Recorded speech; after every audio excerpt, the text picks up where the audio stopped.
AMC के special Friday evening session में सभी दोस्तों का हार्दिक स्वागत है। आज एक बार फिर से हमारे साथ में एक नए स्वाध्याय के साथ में मौजूद है मास्टर रजनी शाह मैम। तो वो उनका बहुत बहुत स्वागत करते हैं। मैम आइए और हमारा जो स्वाध्याय चल रहा था उसको कंटिन्यू करके हम सभी का ध्यान के साथ ज्ञानवर्धन करिए। Welcome ma'am.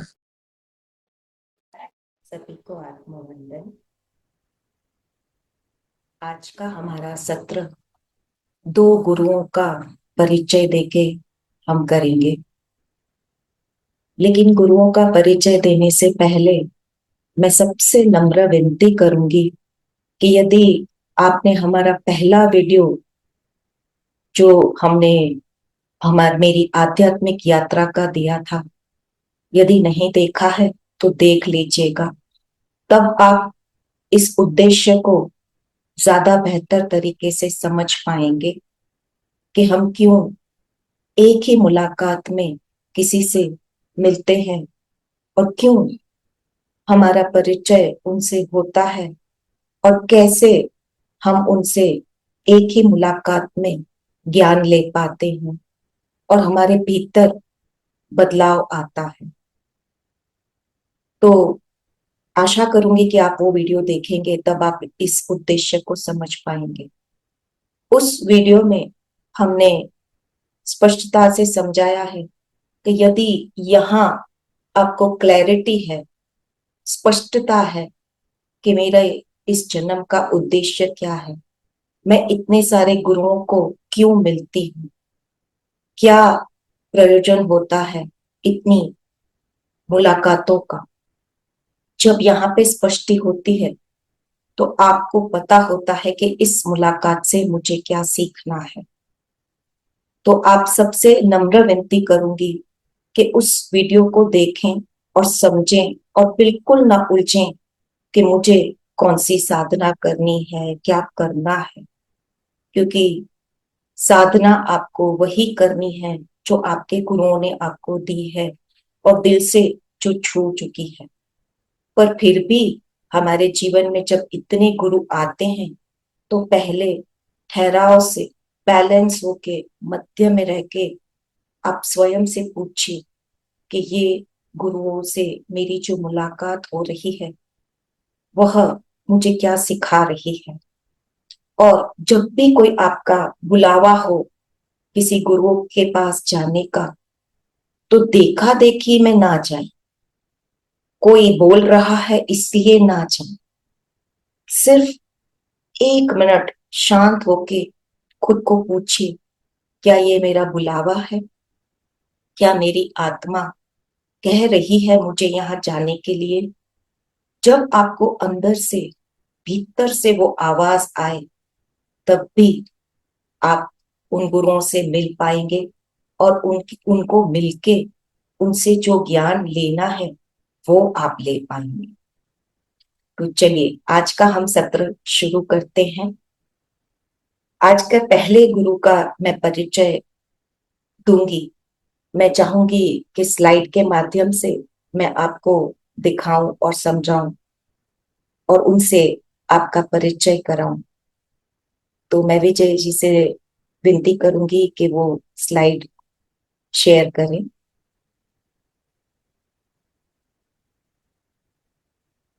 ये जो आप स्लाइड देख रहे हैं, ये है नारायण स्वामी, श्री नारायण स्वामी ध्यान योगी। तपोवन इनका आश्रम है, कच्छ में अंकलेश्वर के पास, नर्मदा नदी के किनारे।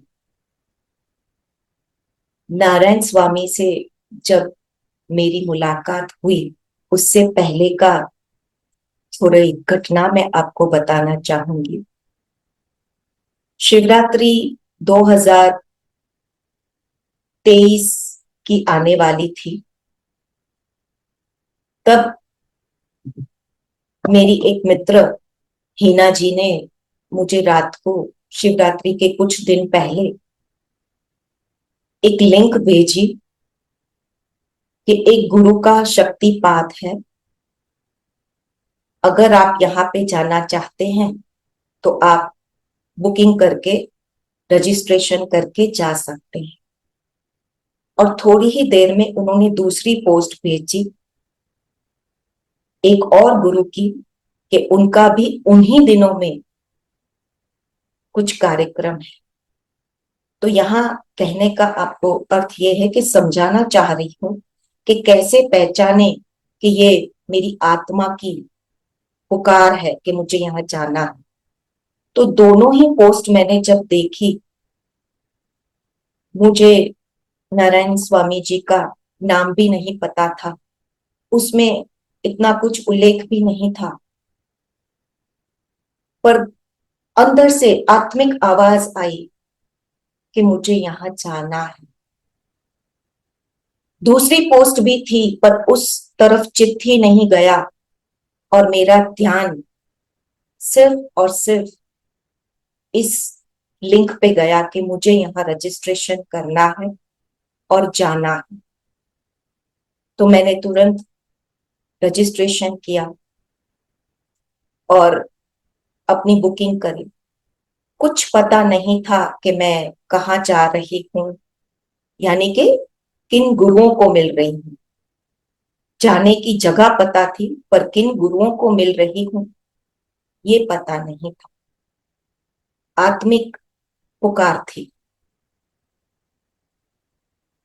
साथ ही साथ शिवरात्रि के दिन में मेरे गुरु का भी नवसारी में कार्यक्रम था। तो दोनों ही जगह जाने का निर्णय करके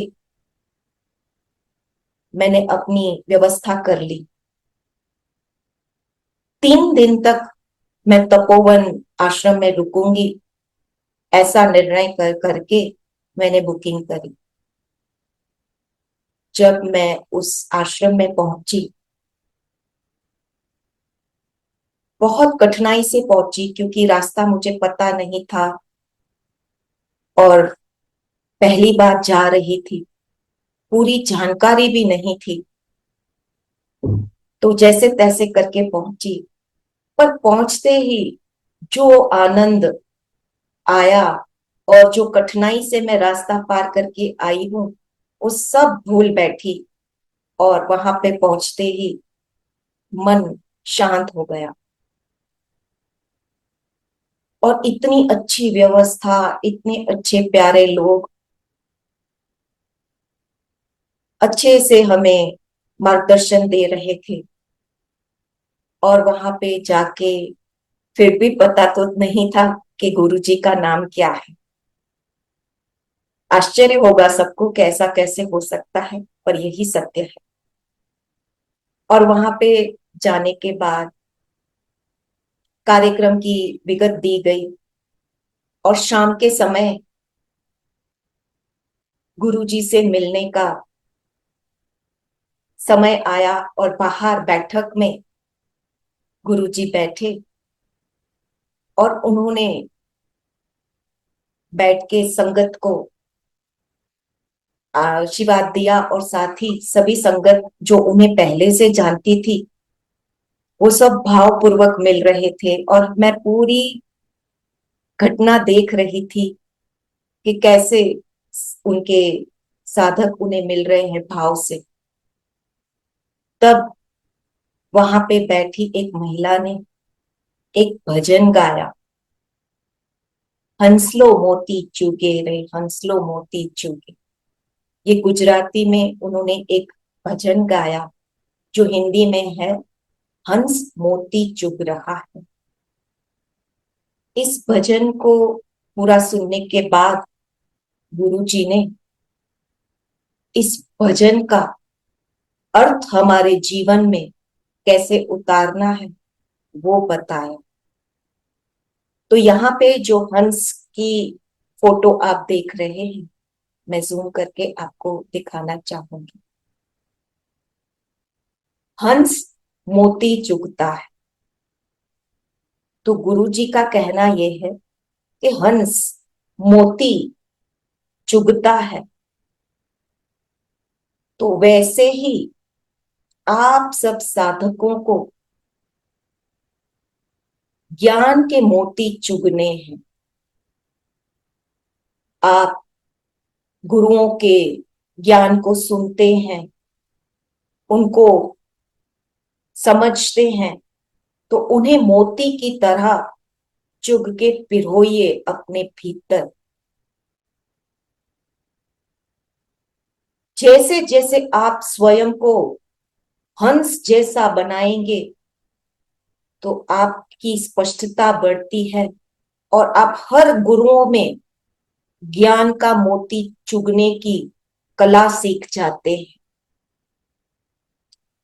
हंस जब मोती चुगने की उसकी जो गुण है, वह गुण जब हम अपना लेते हैं और उस कला के माध्यम से जब हम भिन्न भिन्न गुरुओं को, भिन्न भिन्न लोगों को मिलते हैं, तो हमारा वह स्वभाव बन जाएगा कि मैं यहाँ क्यों आई हूं, यहाँ मुझे क्या करना है। तो हमें वो हंस का स्वभाव याद करके उस कला को हमें याद करके उस ज्ञान को ही चुगना है जिसके लिए हम आए हैं। और वहीं से गुरुजी ने आगे हमें बताया कि आप इन मोतियों की, इन ज्ञान की माला बनाइए। और फिर आगे मेरी आत्मा ने उस ज्ञान को आगे बढ़ाते हुए बोला, नीचे जो आपको माला मोती की दिखाई गई है कि आप भिन्न भिन्न गुरुओं को मिलते हैं, तो उस मोती की, ज्ञान के मोती की जो गुरुदेव ने बताया कि आप माला बनाइए। और नीचे जो पेंडेंट, बीच में मोतियों की माला में पेंडेंट है, उस पेंडेंट में स्वयं की आत्मा को रखिए कि ज्ञान के मोती की माला तो मैं बना चुकी हूं, पर बीच में मेरी आत्मा इस इन ज्ञान के मोतियों को अपने जीवन में उतार के, अपनी आत्मा को निखार के, मुझे जो जो ज्ञान मिला है उस ज्ञान को कैसे अपने जीवन में उतार के उसको अमल करूं, और अमल करने के बाद स्वयं हंस जैसी निखरूं। इस प्रकार से गुरुदेव ने एक साधारण भजन से इतना गहरा ज्ञान दिया कि जब आप मोती, ज्ञान के मोती भिन्न भिन्न गुरुओं से लेते हैं और उनकी माला पिरो के हर रोज उस ज्ञान का मनन चिंतन करके अपने जीवन में उतारते हैं, तब आपकी आत्मा इस पेंडेंट की तरह निखरती है और बीच में उस माला में, उस ज्ञान की सागर में आप हीरे के समान खिलने लगते हैं। इतना सुंदर ज्ञान गुरु जी ने एक भजन के माध्यम से दिया। पर यहाँ पे गुरुदेव ने सिर्फ इतना ही ज्ञान नहीं दिया, इस भजन से आगे और बढ़ते हुए उन्होंने कहा कि अभी तो आप सिर्फ साधक हैं, साधक से खुद को पदवी दीजिए हंस की। ये पदवी बाहर से आपको कोई भी नहीं दे पाएगा, ये पदवी सिर्फ और सिर्फ आप ही स्वयं को दे सकते हैं। तो हंस का वो जो गुण, हंस का वो जो स्वभाव अभी हमें जो गुरुदेव ने बताया, उस तरह से ज्ञान के मोती को चुग के उसको जीवन में उतारना, वैसा बनना और उनके दिखाए हुए ज्ञान पे चलना, चाहे कठिनाइयां कितनी भी आए, तब हम वो हंस की पदवी खुद को दे सकते हैं। यानी साधक से पहले हम खोजी थे कि हम ढूंढने निकले हैं कि आध्यात्म क्या है। उस खोजी से हम बने साधक। एक गुरु जो हमारे दिल को छू जाता है, सद्गुरु जो बन जाता है, हमारी आत्मा की माउली जो बन जाता है, उसका हृदय में स्थान बन जाता है। और वह सद्गुरु जो हमें ध्यान सिखाते हैं उसको हम अपना लेते हैं। पर उसके बाद जो गुरु आते हैं उनके ज्ञान के मोती हमें लेके हमें हंस की कला सीख के वैसा बनना है। तब हम खुद को साधक से हंस की पदवी पे आएंगे और उसके बाद वहां रुकना नहीं है। फिर हमें परमहंस की पदवी खुद को देनी, यानी कि साधक से हंस की यात्रा पूरी करने के बाद परमहंस की यात्रा शुरू होती है।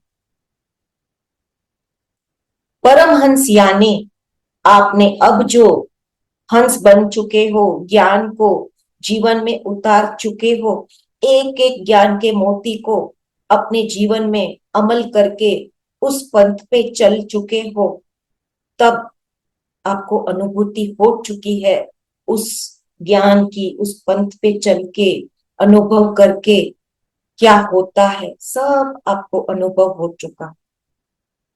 अब हमें परमहंस बनके और लोगों को यह ज्ञान के मोतियों को बांटना है।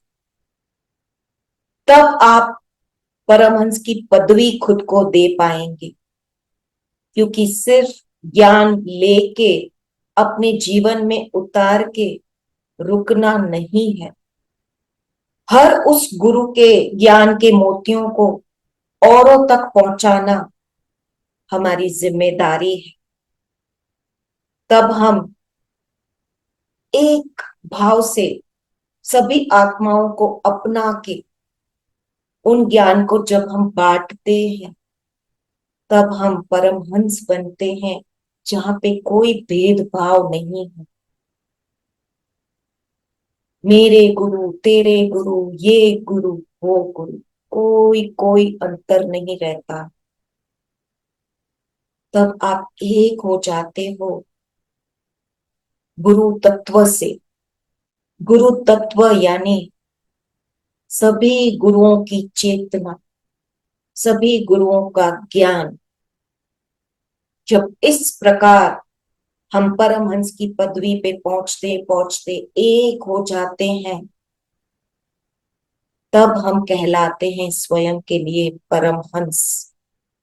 और यह पदवी भी हमें स्वयं को ही स्वयं देनी है, क्योंकि यह यात्रा हमें ही पार करनी है।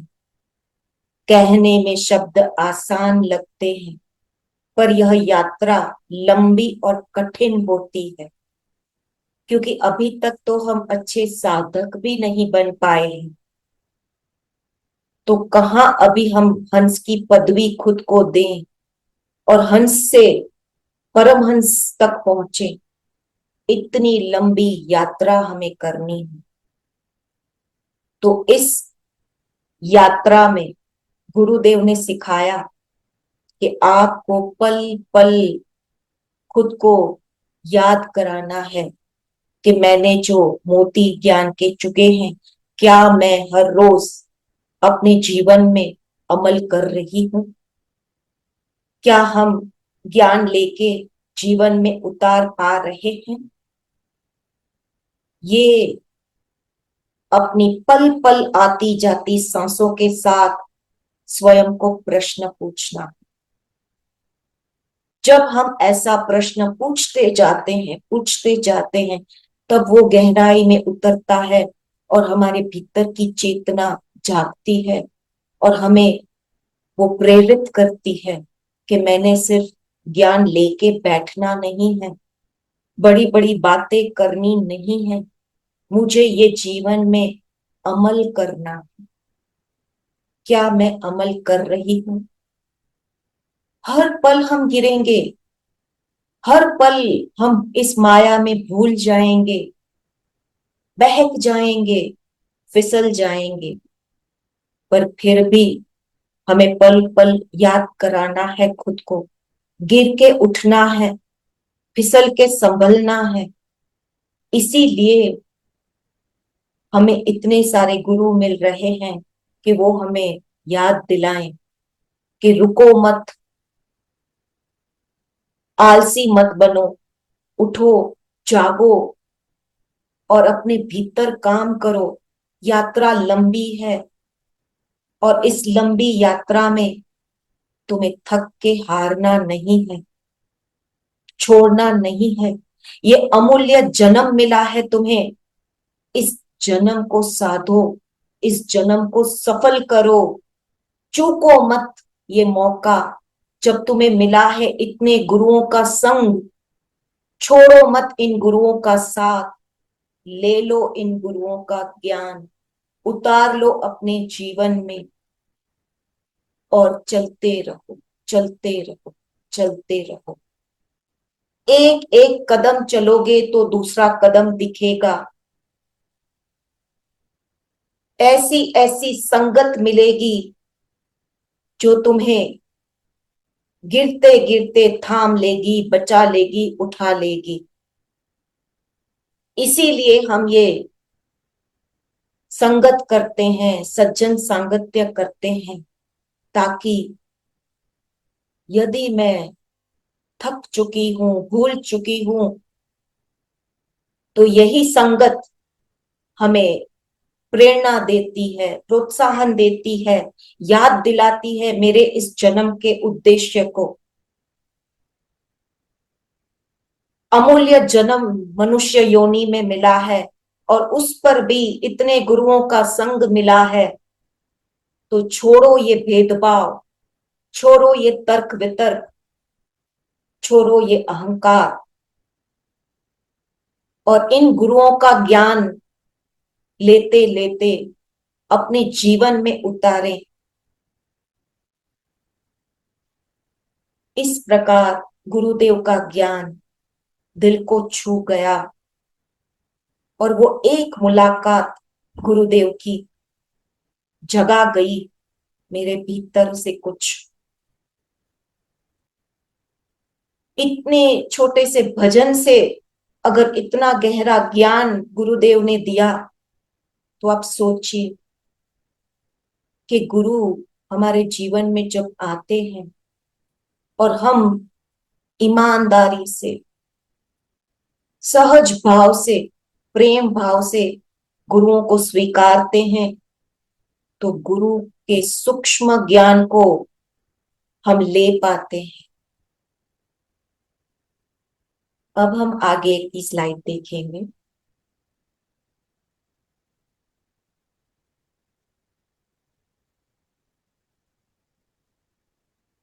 गुरुदेव ने पहला ज्ञान जो दिया वो संगत में बैठ के भजन से दिया।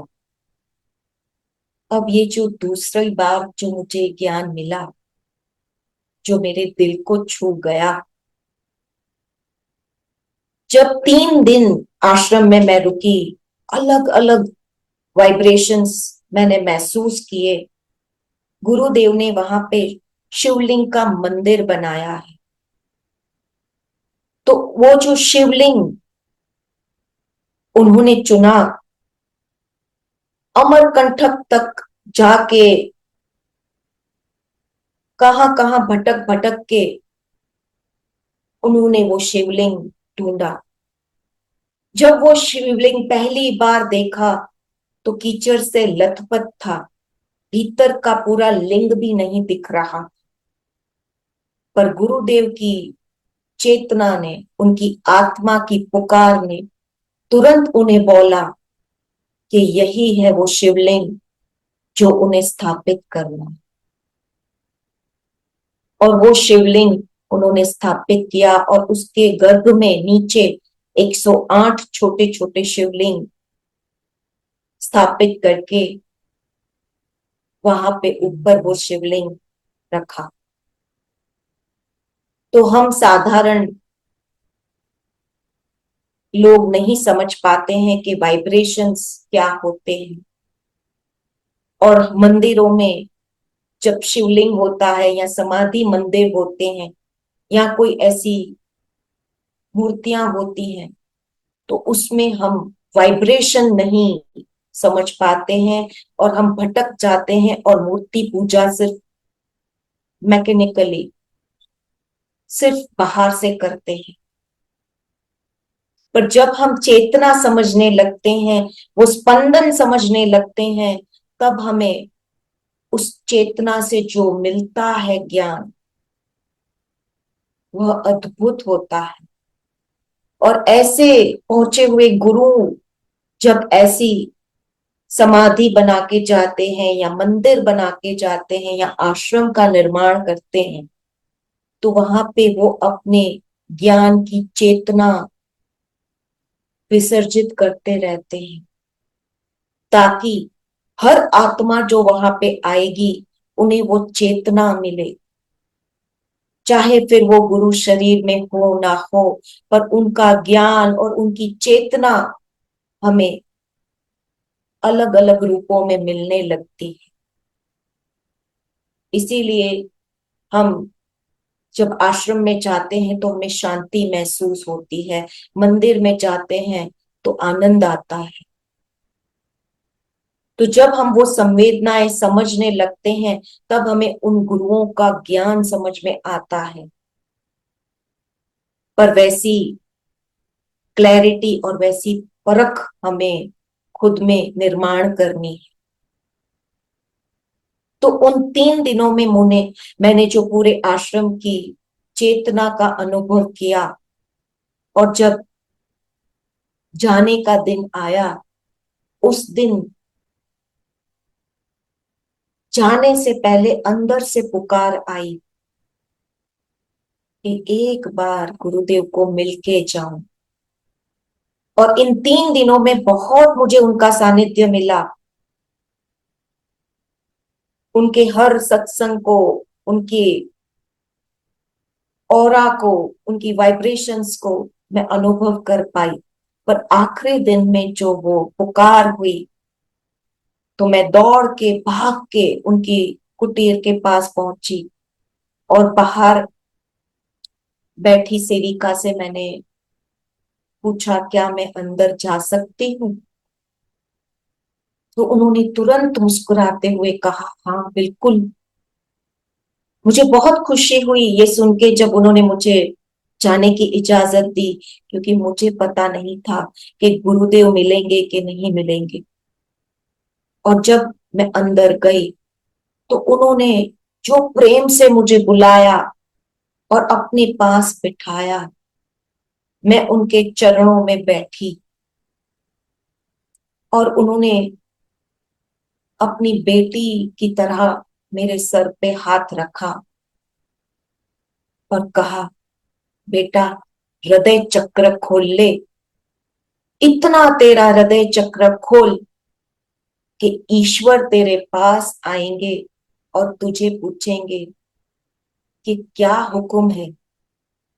तो मैं आश्चर्य से पूछ रही हूँ, गुरुदेव ईश्वर मेरे पास आएंगे और मुझे पूछेंगे कि मैं क्या कर सकता हूं?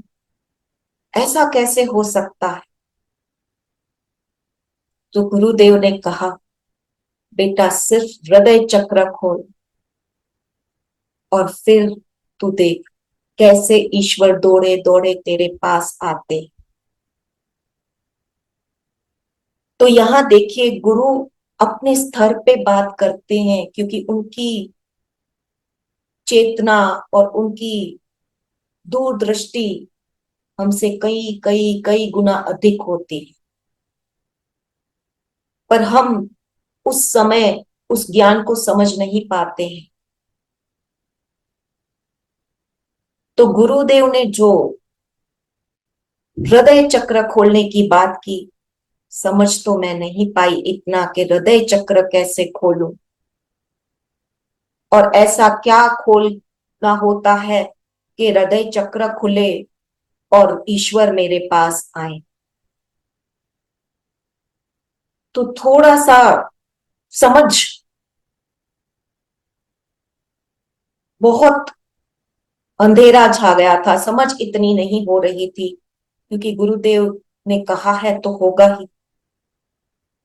तो जब मैं वहां से निकली और गुरुदेव का आशीर्वाद लेके, तो भीतर ये प्रश्न अब उठ चुका था कि हृदय चक्र कैसे खोलते हैं, और इन्होंने क्यों कहा कि ईश्वर आएंगे, और क्या वाकई में ईश्वर होते हैं। तब भीतर से आवाज आई कि वो चेतना की बात कर रहे हैं, डिवाइन एनर्जी की बात कर रहे हैं, कोई आकार कोई मूर्ति की बात नहीं कर रहे। पर फिर भी दूसरा प्रश्न अटका हुआ था कि हृदय चक्र कैसे खोलूं, हृदय चक्र कैसे खुलता है, इसका मुझे कोई ज्ञान नहीं था। और वहां से मैं ट्रेन में बैठ के नवसारी मेरे गुरुदेव के आश्रम में शिवरात्रि के दिन पहुंची, और गुरुदेव का प्रवचन सुन रही थी। तब भी यही प्रश्न भीतर चल रहा था, गुरुदेव हृदय चक्र कैसे खुलता है, और ऐसा गुरुदेव ने ज्ञान दिया है तो कुछ तो संकेत है, पर मैं समझ नहीं पा रही। और उस दिन भी गुरुदेव का शिवरात्रि के दिन इतना चैतन्य मिला बाबा स्वामी का कि भीतर से जैसे मैं एक अलग अवस्था में आ चुकी हूँ। दोनों ही गुरुओं का आशीर्वाद मिला था। अब घर जब लौटी तो अब मेरा चिंतन शुरू हो गया। ये ज्ञान के मोती तो ले लिए हैं, आशीर्वाद भी लिया है, पर हृदय चक्र कैसे खोलना है, बस अब मुझे उस पे काम करना है। तो ध्यान में बैठती थी और इस प्रश्न को लेके बैठती थी। कुछ दिन बीते, महीना भर हो चुका था। फिर अचानक से एक दिन ध्यान में हृदय से जैसे एक बैंगल जितना, सूर्य की तेज जितना अंदर से रोशनी जैसे निकल रही हो, और हृदय से जैसे प्रेम और करुणा छलक रही हो, और उस तेज रोशनी में दूसरा कुछ दिख ही नहीं रहा था। इतनी तेज रोशनी कि मात्र वो रोशनी ही दिख रही थी, दूजा कुछ नहीं दिख रहा था। और आंखों से अश्रु बहते जा रहे थे, बहते जा रहे थे, और भीतर से सब एक है जैसी चेतना निकल रही थी, और सबके लिए वो प्रेम और करुणा छलक रही थी, और ऐसे अश्रु बहते जा रहे थे, बहते जा रहे थे कि मानो ये संसार में दूसरा कोई है ही नहीं मेरे अलावा, यानी कि उस रोशनी के अलावा। तब वो वननेस की अनुभूति महसूस हुई। वो जो रोशनी तेज निकल रही थी, उस रोशनी में जैसे मैं खो गई थी।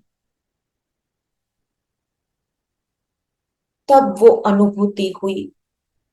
क्या इसे कहते हैं हृदय चक्र खुलना, जहां दूजा तो कोई रहता ही नहीं, सिर्फ वो रोशनी वो चेतना रहती है, और उस चेतना में जो प्रेम और करुणा फूटती है, जहां वह मैं खुद को महसूस नहीं कर पा रही हूं, सिर्फ प्रेम की संवेदना महसूस हो रही है, जैसे मैं सबको अपने भीतर समा चुकी हूं। ऐसा हृदय चक्र खुला, और ऐसा प्रेम, और भीतर से जो माफी निकल रही थी, पता नहीं कितने जन्मों की माफी निकलती जा रही थी, और जैसे मैं सबको माफ करती जा रही हूँ और शुद्ध शुद्ध होती जा रही हूँ, और उस लाइट में खोती जा रही हूं। इतना प्रेम उभर रहा था कि एक एक पत्थर, फर्नीचर, चीजें सब एक हो रही थी। यानी कि सिर्फ जीवित वस्तु नहीं, जीवित लोग नहीं, निर्जीव वस्तुएं भी उस समय एक ही चेतना लग रही थी। ऐसा गहरा अनुभव जब हुआ तब समझ में आया कि हृदय चक्र का खुलना क्या होता। पहले कभी ऐसा अनुभव नहीं हुआ था। इतना गहरा अनुभव स्वामी जी के आशीर्वाद के कारण मैं ले पाई। पर वो अनुभव होने के बाद बार बार ऐसा लग रहा था कि मैं इस अनुभूति में रुक जाऊं, कभी खत्म ना हो ऐसी अनुभूति। तो फिर से अंदर से जवाब आया कि कहीं रुकना नहीं है, अटकना नहीं है। अनुभूतियों को लेके उसमें से जो सीख मिलती है, उस सीख से हमें अपने जीवन में उसको उतार के उसे बांटना है। तो फिर प्रश्न आया कि मैं इसे कैसे बांटूं, क्योंकि जब वो अनुभव हुआ तो वो चेतना वैसी थी, पर जैसे ही वो अनुभव पूरा हुआ तो वापस इस माया में मैं फंस गई। तो वही पैसों का तोलमेल, वही रिश्तों का मतभेद आने लगता है। तो कैसे मैं अमल करूं उस चेतना को जो मैंने अनुभव की है और वो मुझे कुछ सिखा गई है। क्योंकि माया में तो पल पल मैं अलग अलग रूप ले रही हूं। कभी गुस्सा आ रहा है, कभी जलन हो रही है, कभी राग द्वेष उठ रहा है। तो कहाँ खो गया वो प्रेम जो मैंने अनुभव किया, जो करुणा मैंने अनुभव की। तो अब उलझन और बढ़ गई, भीतर की बेचैनी और बढ़ गई कि मैं इस माया में कैसे अमल करूं उस प्रेम को। क्योंकि पल पल मेरे अंदर बदलाव आ रहा है और इस माया की दुनिया में मैं फंस रही हूं। तब मुझे हनुमान जी की याद आई। हम मूर्ति पूजा बहुत करते हैं, पर उन के पीछे जो गहरा भाव, जो गहरा ज्ञान होता है, वो हम कभी नहीं समझ पाते। तो वहीं पे फिर से नारायण स्वामी जी की कही बात कि हंस बनो, जो जो देख रहे हो, जहां जहां जा रहे हो, तो हंस की तरह वो ज्ञान को चुगो। तब मेरे भीतर वो स्पष्टता आने लगी कि जब हम कोई भी भगवान को मूर्ति का आकार दे देते हैं, तब हम उनकी जीवनी भूल जाते हैं कि उन्होंने कितने कष्ट किए होते हैं और वो आध्यात्मिक यात्रा की होती है। तब वो भगवान तक की पदवी पाते हैं। यानी कि वो भगवान बन के दिखाते हैं अपने जीवन में, अपने चरित्र को दिखा के, अपने कार्यों को दिखा के, अपने प्रेम भाव को दिखा के। पर हम वो भूल जाते हैं और सिर्फ मूर्ति पूजा में अटक जाते हैं, क्रिया कर्मों में अटक जाते हैं। तब मुझे वो एहसास हुआ कि हाँ, जब राम जी जीवन काल में थे, उनकी जीवनी हमारे पास है।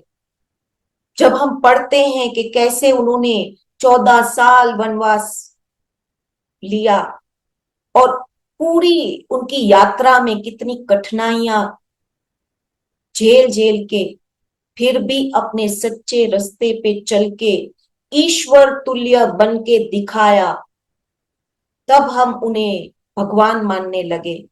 तो हमारे भीतर भी तो वही ईश्वर है, पर हमने अपने इस जीवन में वैसी कठिनाई यात्रा नहीं की है, स्वयं पे वो सुधार नहीं किया है कि मेरे भीतर का ईश्वर तत्व खिले और मेरे रूप में ईश्वर जीवन जीने आए हैं। ईश्वर अपना संदेश मेरे रूप में देने आए हैं, तो मैं उसको भूल के मूर्ति पूजा में मैं अटक गई, ईश्वर को बाहर ढूंढने लगी और भिन्न भिन्न मूर्तियों में भगवान ढूंढ के उनकी पूजा करने लगी और स्वयं के भीतर के ईश्वर को, स्वयं के जन्म को मैं भूल गई। तब मुझे हनुमान जी की तीव्र याद आई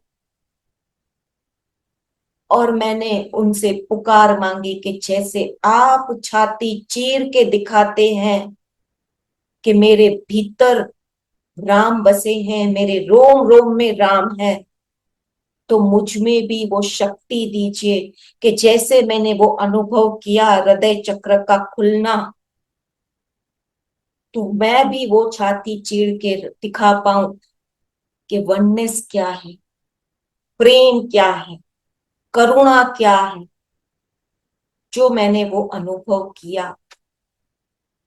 मैं भी उस अनुभव को अपने चरित्र में उतार पाऊं, अपने स्वभाव में उतार पाऊं और अपनी इस आध्यात्मिक यात्रा में मेरे अंदर भी वो ईश्वर खिले और मैं गुरुमय बन के, ईश्वरमय बन के अपने इस जन्म को वैसे ही पार कर पाऊं। तो यहाँ कईयों को लगेगा कि इतनी बड़ी बात मांग ली, इतनी बड़ी सोच रख ली, पर क्या वाकई में हम ऐसे बनते हैं? मैं स्वयं को वो पूछती हूँ, क्या वाकई में मैं ऐसी बन पाई हूँ? सिर्फ बड़ी बड़ी बातें करने से, ज्ञान करने से क्या मैं हो पाई हूँ? तो यहीं पे हमारा काम निरंतर हमें करना है। मैं भी कर रही हूँ, गिर रही हूँ, उठ रही हूँ, फिसल रही हूँ, संभल रही हूँ, माया में बार बार गलतियां कर रही हूँ, फंस रही हूँ, पर बार बार वो हनुमान जी की छाती चीरती हुई तस्वीर याद करती हूँ। और जब भी गलतियों का एहसास हो, तब वो हृदय वाली भावना याद करती हूँ और अपनी गलतियों को माफ करना सबसे पहला हमारा धर्म है कि स्वयं को पहले माफ करो। जब स्वयं को हम स्वीकारते हैं, माफ करते हैं, तब हमें वो भीतर से प्रोत्साहन मिलता है कि आगे से मैं और ध्यान रखूंगी कि मैं और गलतियां ना करूं, क्योंकि आखिरी सांस तक हमारी परीक्षाएं चलती रहेंगी, हम बार बार गलतियां करते रहेंगे, पर यदि हमारा भाव शुद्ध है, हमारी इच्छा प्रबल है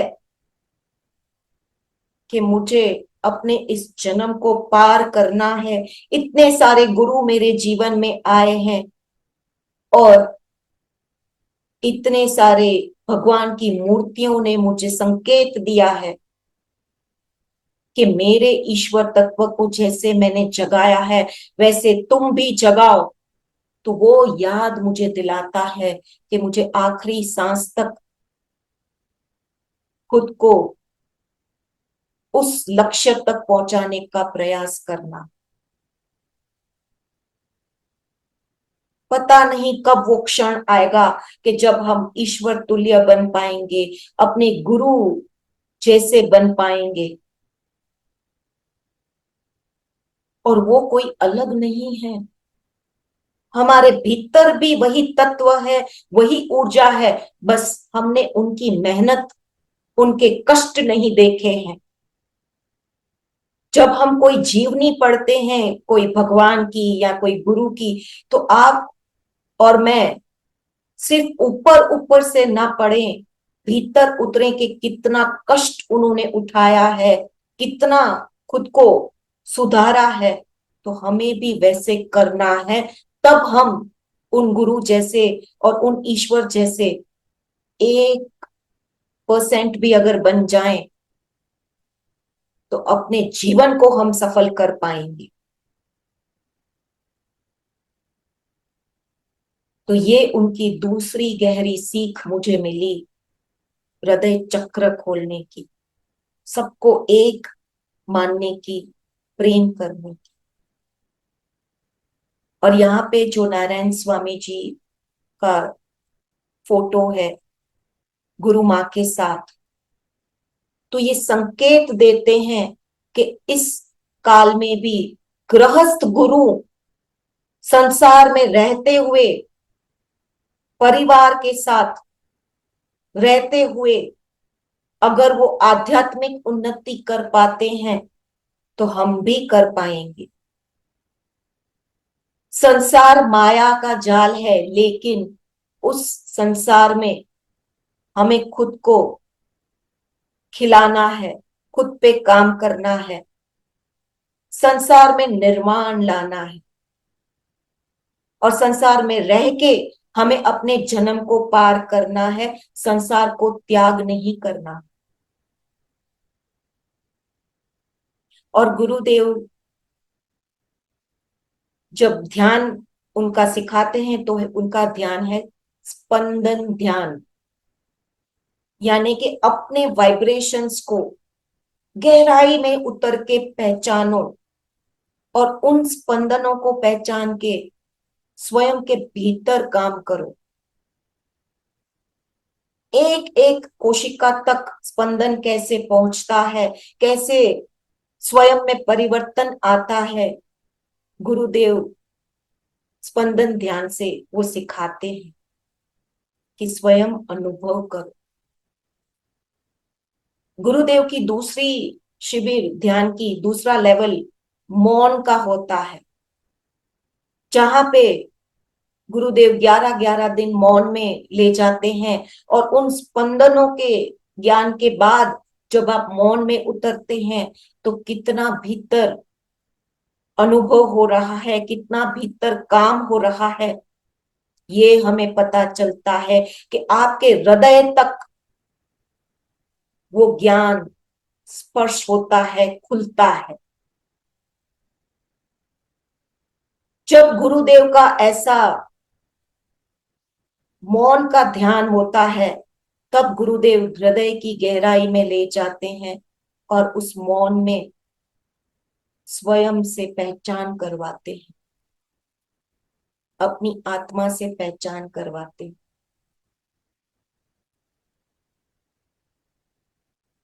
इस प्रकार मैं तपोवन आश्रम में नारायण स्वामी जी को, श्री ध्यान योगी नारायण स्वामी जी को मिली और उनसे एक मुलाकात में, यानी एक ही बार मैं अभी तक मिली हूं और ये ज्ञान उनसे ले पाई हूं। तो यहाँ पे फिर से नम्र विनती है कि देखिए, अपने सदगुरु और ध्यान का मार्ग आप सीख चुके हैं। हमारा प्रयोजन किसी को भटकाने का नहीं है, सिर्फ और सिर्फ पहचान दिलाने का है कि यदि कोई गुरु का ज्ञान आप तक आता है, तो उन गुरुओं के ज्ञान को हंस की तरह, मोती की तरह चुग लें और अपने जीवन में उतारें और अपनी आध्यात्मिक यात्रा में आगे बढ़ें। अब हम कोटि कोटि नमन करते हुए नारायण स्वामी जी को प्रार्थना करेंगे कि हमारा भी हृदय चक्र सदैव खुलता रहे और हम उस वननेस में, वसुदेव कुटुंबकम में सदैव रहे, कि इन गुरुओं से जो हम ज्ञान लेते हैं, तो गुरु ध्यान साधना से कितने आगे होते हैं कि वो साइंस को भी पीछे छोड़ देते हैं। साइंस तो बाद में जागता है और उस पे रिसर्च करता है, पर गुरु साधना करके दिखा देते हैं कि स्वयं अनुभव करो और आगे बढ़ो। पर आजकल साइंस भी शोध कर रहा है और हमें प्रमाण दे रहा है कि कैसे ये सब हम पे काम करता है। तो जो नाद की ध्वनि बापू ने हमें सिखाई, साइंस आज खोज रहा है कि नाद की ध्वनि कॉस्मिक साउंड है, नेचर का साउंड है, और जिसके अंदर वो साउंड की ध्वनि फ्रीक्वेंसी सुन लेते हैं, तो वो कैसे उनकी भीतर ग्लैंड पे काम करता है, और कैसे ध्यान करके उस साउंड की फ्रीक्वेंसी के साथ जब हम एक होते हैं तो हमारे भीतर कैसे बदलाव आता है। ये हमें साइंस आज रिसर्च कर रही है और हमें वो संकेत दे रही है कि कैसे ध्यान साधना से ऐसे नेचर के साथ और स्वयं की ध्वनि के साथ हम कनेक्ट हो सकते हैं। अब आगे की स्लाइड दिखाऊंगी। यहाँ पे जो नारायण स्वामी ने हमें ज्ञान दिया कि हृदय चक्र खोलने से आपको प्रेम जागेगा, ईश्वर आपके पास आएंगे, तो यहाँ पे साइंस का रिसर्च ये दिखाता है कि जब हम ध्यान साधना करते हैं तो हम वो लव की फ्रीक्वेंसी में आते हैं, जहां पे यहाँ पे हमने ये जो एनर्जीज का चार्ट दिखाया हुआ है, फ्रीक्वेंसी चार्ट, जो डेविड हॉकिंस ने कॉन्शियसनेस मैप का चार्ट हमें दिया है, जहां पे उन्होंने हमें दिखाया है कि जैसे जैसे हम ध्यान करते हैं हमारी चेतना बढ़ती है, वैसे वैसे हमारी फ्रीक्वेंसी, हमारे वाइब्रेशंस नेचर के साथ, कुदरत के साथ मैच होने लगते हैं, बढ़ते जाते हैं, और हम कुदरत के साथ एक होने लगते हैं। अभी तक इस पे रिसर्च और चल रही है कि कैसे ध्यान करने से, मंत्र उच्चारण से, नाम जाप से हमारे भीतर क्या क्या परिवर्तन आता है, क्या क्या चेंजेस आते हैं, और कैसे हमारी वाइब्रेशन की फ्रीक्वेंसी चेंज होती है, इमोशन हमारे अंदर बदलाव आते हैं, भाव के। ये सब अब साइंस रिसर्च कर रही। क्राउन चक्र पे यानी कि सहस्त्रार चक्र पे जब स्पंदन आते हैं तो कैसे कि प्राकृतिक के साथ हम एक होने लगते हैं, और कैसे हमारे भीतर वो साउंड फ्रीक्वेंसी की दौर पे काम करता है।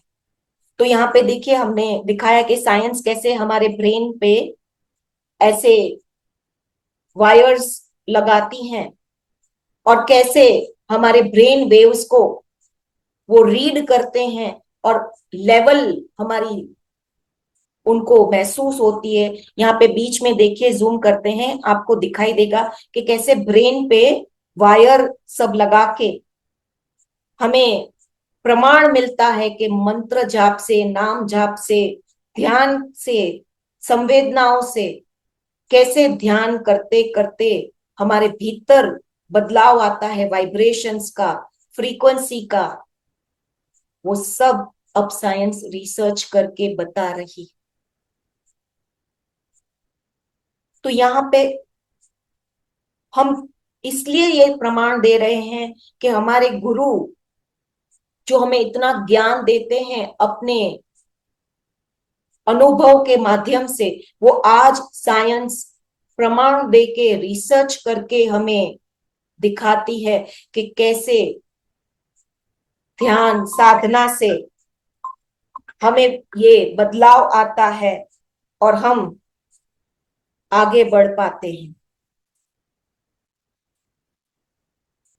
साइंस का प्रमाण हमें इसलिए भी देना पड़ता है कि आजकल की पीढ़ी को बिना रिसर्च, बिना साइंस शायद समझ नहीं आता। तो ये उनके लिए प्रमाण है कि कुछ दिन करके देखिए और स्वयं की चेतना में आ रहे बदलाव पे स्वयं रिसर्च कीजिए। तब आपको पता चलता है कि हमारे ऋषि मुनि गुरु जो ध्यान साधना मंत्र जाप दे के गए हैं या दे रहे हैं, वो कितना प्रमाणिक है।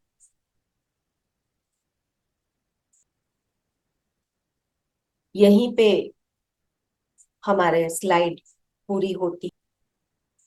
तो यही था आज का मेरा संदेश कि हम ध्यान साधना करके अपने जन्म को पार करें, अपने इस जीवन को सफल करें। और सबसे मैं नम्र विनती करूंगी कि स्वयं को भटकाइए मत, अपने आप को उलझाइए मत। हर गुरुओं का ज्ञान लेके सिर्फ खुद को रोज पूछे, क्या मैं उनके ज्ञान को अमल कर रही हूँ? क्या मैं हर रोज खुद पे काम कर रही हूँ? नाउ और नेवर की स्थिति आ चुकी है। अभी या कभी नहीं की अवस्था आ चुकी है कि अगर ये जन्म भी हम चूक गए तो पता नहीं आने वाले समय में हमें ऐसे गुरु, ऐसा ज्ञान, ऐसा चैतन्य मिलेगा कि नहीं मिलेगा।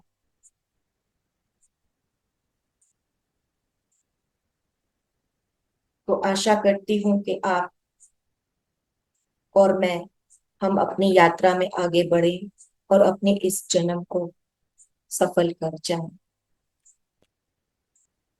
आत्मा